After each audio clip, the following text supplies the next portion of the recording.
আসসালামু আলাইকুম, কেমন আছেন সবাই? সিন্ড্রেলার একটা বাটি নিয়ে এসেছি একটা ম্যাজিক্যাল হেয়ার অয়েল ট্রিটমেন্ট করার জন্য। তো প্রথমে বাটিটা আমি নিয়ে এসেছি এবং সেই সাথে কন্যা জায়া জননী থেকে নেওয়া একটা অর্গানিক হেয়ার অয়েল, যেটা সম্পূর্ণ হোমমেড, আমার হাতে বানানো, আপনারা জানেন, সেটা নিয়ে এসেছি। এখন আমি অয়েল ম্যাসাজ করে একটা ফ্রিজি রাফ হেয়ারকে কীভাবে সফট, শাইনি এবং সিল্কি করে তোলা যায় তারই একটা ডেমো আপনাদের সাথে শেয়ার করব। আমার এই ক্লায়েন্ট যথেষ্ট রাফ এবং ফ্রিজি হেয়ার নিয়ে এসেছে, তার চুলের মধ্যে কোনো ধরনের ট্রিটমেন্ট সে নেয় না।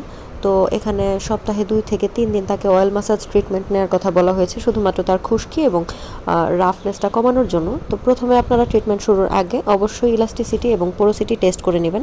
চুলের টেস্টের মাধ্যমে আপনি বুঝতে পারবেন চুলটা কোন পর্যায়ে বা কোন ধরন আছে, আপনারা কী ধরনের ট্রিটমেন্ট তাকে নিতে বলবেন। তো যাই হোক, প্রথমে হচ্ছে আমি ট্রিটমেন্টের আগে তাকে অয়েল ম্যাসাজ নেওয়ার পরামর্শ দিয়েছি চুলের ধরন অনুযায়ী।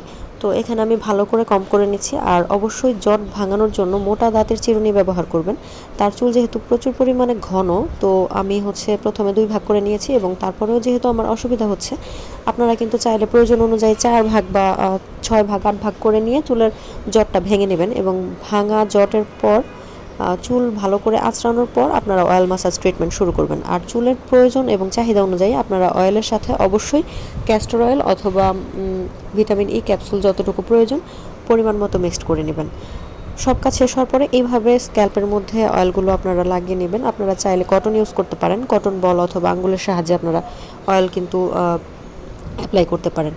ভালো করে সমস্ত চুলের স্ক্যাল্পের মধ্যে অ্যাপ্লাই করার পর আপনারা 20 থেকে 25 মিনিট একটা হেয়ার ম্যাসাজ দেবেন, যেটা পার্লারে দেওয়া হয়ে থাকে।